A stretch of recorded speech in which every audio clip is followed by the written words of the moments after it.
وهذا سر سأفشيه، لكن لأن الحرب قد اشتعلت ضدي فلا بد أن الحرب خدعة. الدكتور الصنايبي أنا عندما استضفته أول مرة رأيت أن لديه حمولة من الوثائق، وعجبني في أول قبل أم حسن وقبل أبو حسن وقبل كل شيء، حتى أنه وكلهم كانوا مجمعين على أنه القنابل والمادة الدسمة لازم منصة سعد الشرعي، هكذا كانوا يقولونهم. كنت أقول لهم يا أخي اعملوها عندكم، كانوا يقولوا لا أنت عندك شيء ثاني، يعني أنت لك نكهة خاصة بتوصل للتبونيين قوية. بعد أن عملت أول لقاء مع الدكتور الصنايبي رجعت إلى قناتي في اليوتيوب، فصدمت لأن الرجل فعلا متمكن. يعني أنا أقول لكم الرجل أنا على الصعيد الشخصي وهو أنا تلميذ بين يديه حقيقة، من حيث بغض النظر لؤم ما لؤم، خلاف أنا وهو إكراميات ما إكراميات، هذه أمور بيننا والدكتور ما حد لها علاقة به، هي بيني وبينه. لكن سأفشي هذا الأمر وليس سرا، ولا أعتقد أنه سيزعل من هذا، لأنه هو نفسه قد صرح به أصلا، أو صرح بما يعني هذا الكلام. عند أول لقاء معه في رمضان، وبعد أن قررنا أنه نستمر في الصنايبيات وفي الثقة في الوثيقة، والتي كانت حلقات نوعية فعلا اهتزت لها الجزائر. اهتزت، أنا لا أبالغ ما أقول لكم، اهتزت الدولة فعلا. الصنايبي قصم ظهر الجزائر من عندي. بعد أول لايف أرجع أروح أشوف قناته في اليوتيوب، ألاقيها صدمت، ما فيش 5,000 4,000 3,000 10,000 15,000 فقط. فقلت أنا ما هم هذول المغاربة؟ يعني واحد دكتور بهذا الحجم وبهذا التأثير وعنده وثائق ومنصته 10 حتى 20,000 لا يكفي. دومير صاحب الحمير من 300,000 400,000، يعني مطلعينها الجزائريين. وين المغاربة هذول ما يطلعوا صاحبهم هذا؟ فكان يقول لي أخ سعد حط لي الرابط ديال قناتي في الوصف، في صندوق الوصف، واعملوا في تعليق كذا، وقول للجماعة قول للجماعة اللي عندك يجوا عندي كذا. كان يقول هو كذا حرفيا. قلت له يا دكتور سأخدمك خدمة أكبر من أني أضع رابط القناة أو أي شيء. اللايف القادم إن شاء الله سنجعله عندك في قناتك أنت. شوفوا بس، شوفوا مرضي الوالدين، شوفوا لماذا أنا أتحسر أحيانا من اللؤم.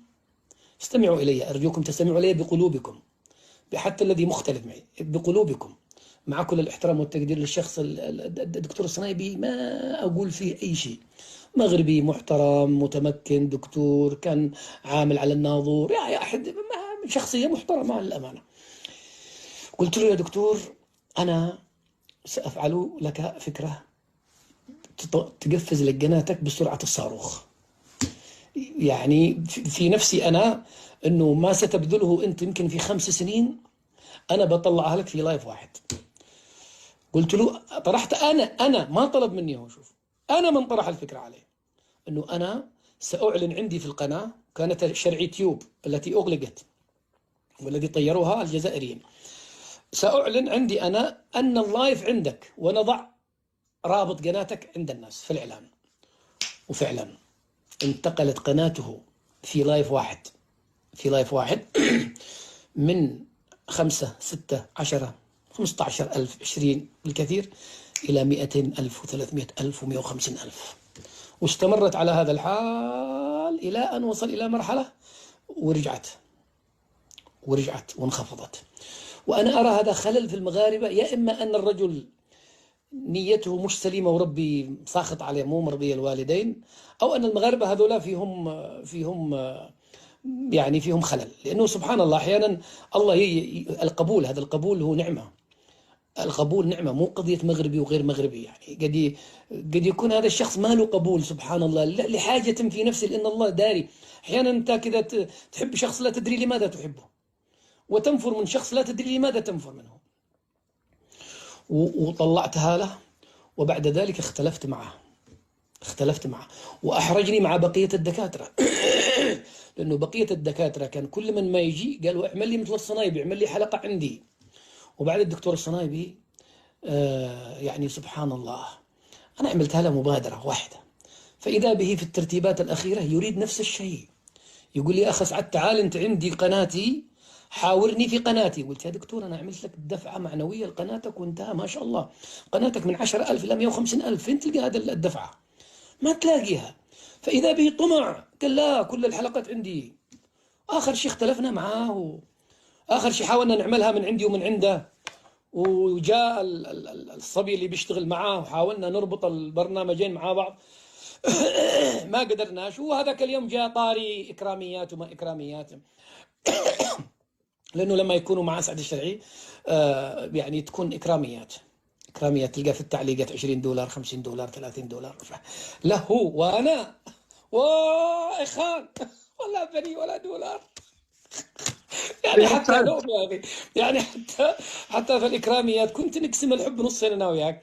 لا حتى المغاربة عنصريين في الإكراميات، كانوا يعطوه هو وما يعطوني أنا خلاص، لأنه أنا عنده في قناته أصلا هو ما يقدرش، لكن إذا هو في قناتي ولا يدخل دولار واحد قلت إنا لله أرزاق ما في مشكلة.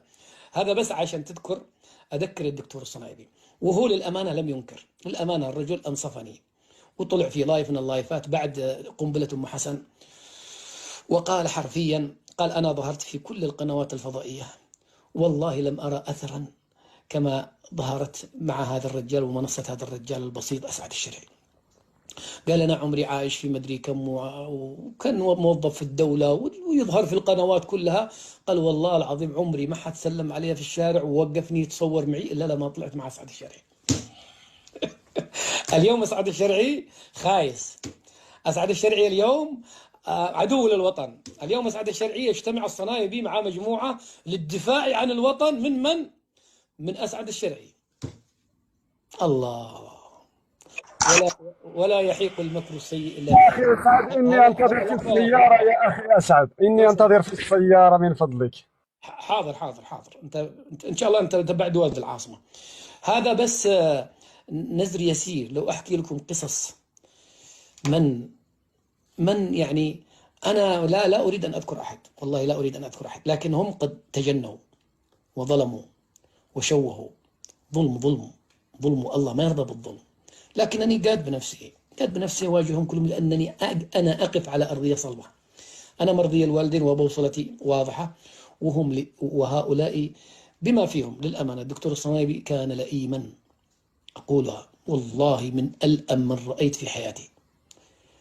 تنكر يا أخي على الأقل قل شكرا يا أخي قل شكرا. لكن الآن تجتمعون في لايف للدفاع عن الوطن ضد أسعد الشرعي الذي أنت تعترف أنه لم يعني قبل أن تطلع عندي أنت كنت صفر على الشمال، لم تؤثر في جزائري واحد، بينما طلعت عندي أنت بعظمة لسانك قلت قصمنا ظهر الجزائر واستدعت الدفاع ووزارة المجاهدين والكل شيء. عندي قبل ما تطلع عندي أنت صار لك سنين وأنت تقول الوثيقة في الوثيقة وقناتك 5,000، يمكن أهل حارتك ما يتابعوك. واليوم أنا عدو للوطن وأنت تجتمع في لايف للدفاع عن الوطن من أسعد الشرعي. لن تربحوا، والله ما تربحوا، والله ما تربحوا. النوايا سيئة وسيكشفها أرحم الراحمين. ولد العاصمة كمل ثم نعود للأخ هذا لأنه مستعجل، الأخ موحى. تفضل يا أخي. أخي أسعد، أنا صراحة هذا هو الشيء المؤلم. أنا لا أهتم لهذه النكرات الذين يكتبون في التكست، ولكن حينما يسقط الكبار هنا في المصيبة.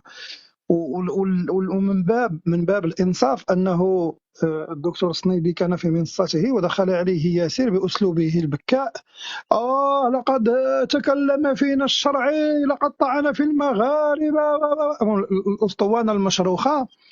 لكن لحظتها لاحظت أن الدكتور لم ينساق، وحتى المسؤولين عن منصته. وأنا أحييه، أنا عفوا سامحني، أحيي الدكتور الصنيبي، هو لم يسقط كما سقط أبرنوس ودخل في أمي وأبي، وكما يفعل البقية. أنا أحيانا لا أريد ذكر الاسم حتى لا أعطيه قيمة أكثر. نعم الصنيبي لم يسيء إلي وإلى شخصي وإلى أبدا، لكن وحتى أنا والله ما كنت سأذكر هذا الكلام إلا أن الظلم قد وصل مداه. أنا ظلمت، لا يحب الله الجهر بالسوء من القول إلا من ظلم، وأنا ظلمت وتصوير يسبوا المغاربة، يسبوا المغاربة. لا يا أخي، عندي مشكلة معك أنت، خليها معك أنت، لا تكون مغاربة، استهدف المغاربة، تكلم عن المغاربة، تتمترس خلف المغاربة، هذه اتركوها. اختصر يا أخي ولد المملكة في دقيقة لو سمحت.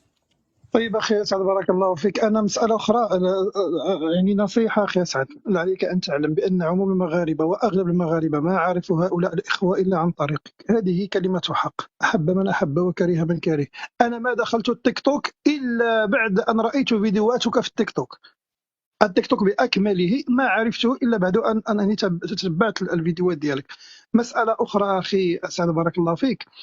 الآن التمترس والكذب هو أكثر شيء يدل على لؤم الإنسان. قالوا بأن المغاربة يحبون إسرائيل، يدافعون عن إسرائيل، ليس لديهم مشاكل مع إسرائيل، مع العلم بأن المسؤول عن مكتب السفير الإسرائيلي في الرباط يوم جاء يا يعني جماعة، محسن وين محسن هذا؟ محسن أنا ما لاقيه يا أخوان، لو تدلوني على محسن هذا الأخ لي في الجزائر. كمل كمل كمل، عفوا أنا يوم أدور عليه. أتى إلى الرباط أخي أسعد رفض سكان المدينة أن يكسروا له منزل. هذا المسؤول عن مكتب التنسيق الإسرائيلي ظل أكثر من 6 أشهر، وفي الأخير اكترى فيلا من عند أحد اليهود المغاربة المقيمين خارج المغرب، الله. ويأتي هنا ليقول لنا ياسر المغاربة وإسرائيل يحبون وكذا، وحماس الإرهابية وكذا وكذا وكذا. أنا بالله عليكم الإخوان، من له تواصل مع الدكتور، مع الأستاذ سعيد أبرنوس، أنا أحاول الاتصال به من مدة، والله العظيم أنا أبحث عنه، حتى لو كلفني الأمر أن أسافر إليه وأجلس معه.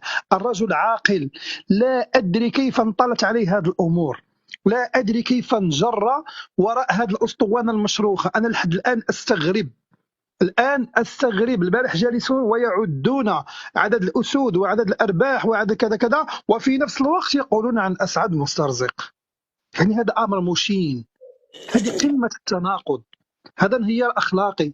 المغاربة لديهم عقول ويميزون بين الحق والباطل. هذا الرجل اليمني قدم لنا الشيء الكثير. هذا الرجل اليمني لو كان فيه مثقال حبة من غدر لكانت المخابرات المغربية منعته من الدخول إلى المغرب من أول يوم. الآن هذا الكسالى الذين يعني خرجوا من المستوى الأول والثاني يدعون بأنه يتلقى الدعم من دول ومخططات ومؤامرات، في حين أن الدولة المغربية بجيشها ومخابراتها وتنسيقها الأمني كلها جاهلة هذه المسائل، ولكن ياسر اطلع على هذه الأمور، ياسر عارفها. الله طيب. المستعان، لا أطيل عليك أخي أسعد، بارك الله فيك. حاول تبقى يا سيدي، حاول تبقى. الأخ محسن يا جماعة، اللي شايف محسن كيف مكتوب هذا بأي لغة؟ أنا ما شايف محسن. يا موحى تفضل، ثم من أجلك وطن، ثم الجوهرة. تفضل. شكرا أخي، هناك صوت يتكرر. شكرا يا أخي. أنت قلت كلمة ربما ولكن سرقتها من لساني، الظلم. وأنا هنا لأنني أكره الظلم وأكره الطغيان، أكره التجبر، الكبرياء الفرعوني. لولا هذه الصفات لما كنت أنا أول مرة أطلع عندك في المنصة. أنا كنت في اللايف، كنت أسمع في اللايف في تفاصيله، وأنا جئت هنا لأنصفك لأنك رغم اختلافي معك، رغم اختلافي جملة ولكن كلمة حق أقولها. أنت وقفت مع الحق، وقفت مع الحق عندما ناصرت الحق في عدم الطعن في جوهرة وعدم سبها، وهذا يشهد لك. أنا هنا ضد الظلم، لأنني كنت أسمع بأذني، ما قالوليش، لم يعد لي أحد الخبر، لأني كنت أسمع. أنت ناصرت الحق، وأنت كنت ضد الظلم وضد هذا الطغيان اللي أصبح ساديا علينا. لذلك أنا أنصفك، لذلك حتى أنا أقول كلمة حق. هاد الإخوان تجبروا، أصابهم الغرور، استكبروا علينا بالسب والشتم في الأمهات وفي الأعراض ديال الناس. كيف يا أسد، كيف أنت يا أسد تتأسد على امرأة؟ هذه ليست من أخلاقنا، ليست من. أنا يقطع لساني إن سبيت امرأة في عرضها، يقطع لساني، ليست بالرجولة، ماشي رجولة يا الإخوان تتأسد على امرأة. لانها تخالفك رغم فليكن فلتسبني كاع، والله لا سبيتها، والله لا قلت لها اي حاجه. هذه صفه الرجال، الاخلاق. عندما تنهار الاخلاق تنهار الامم. يا اخوان كونوا عاقلين. انا لما سمعت اللايف البارحه زدت في المعاناه ديالي. قلبي يعاني، انا عندي قلبي ضعيف. الناس ابانوا انهم همهم الوحيد هو المنصات. انا عندي 13,000. ما هذا المستوى يا اخي؟ تتأسد على النساء. ولكن لماذا الآن أسعد الشرعي الآن أصبح خائن وأصبح ينعت بكل الأوصاف؟ وبالأمس القريب كان الأخ والشقيق والصديق والمرحب به. لماذا انقلبتم؟ عندما جاء أسعد إلى الشرعي ترك الشاحنة على الطريق وحلق في الطائرة لاستقبال أسعد الشرعي، والآن أصبح أسعد الشرعي لأنه وقف مع الحق. الذين يقولون لأسعد الشرعي أنت تتدخل وتتكلم في الشأن المغربي أنا كمغربي ابن مغربي ابن مغربية أعطيك هذا الحق وأعطيك مكاني في هذه المملكة الشريفة. استكبروا علينا، لا تمثلوا، لا تتزايدون علينا بالوطنية يا أخي. يا إخواني تضربون في كل من يخاليكم في وطنيته، في عرضه، في شرفه، في نسائه. الله أكبر. أحد الإخوان كان معارضا لك في الأول، ياسر بعث له أشخاص إلى منزله ليضربوه دفاعا عنك، والآن لأن أسعد الشرعي وقف مع الحق وقال لك يا أخي يا ياسر أنت على خطأ، فافعل بالنصيحة يا إخوان. راه مش رجولة، هذه ماشي رجولة. كيف تتأسد على امرأة كل يوم وأنت تطعن في الأشخاص؟ كل أسبوع عندك واحد اسم كذا تعلق اسم وتبدأ فيه، ماشي مستوى. يا إخوان اتقوا الله في إخواتكم، في نسائكم. راه عيب وعار تتأسد علينا. بماذا؟ تخون كل من تراه، عينيك تخونه لأنك صعدت مع البارسا وطلعت من الفاصلين، وأنت كنت أول من تصعد مع المنفصلين، مع الانفصاليين والخونة. إيوا القاعدة أين؟ طبق القاعدة على الجميع. قال لك لا أنا الآن يعني وضعت خلاصات ووجدتهم انفصاليين خونة لا أطلع. احنا مازال ما وصلناش لهذا المستوى، خلينا نوصلوا لهذا المستوى هذا. يوم نتأكد بأنهم انفصاليين وخونة سنقف نفس الموقف. لا تجبرنا يا أخي. الله يرحم الوالدين، يرحم الله والديكم. تحياتي لكم. أنا جئت هنا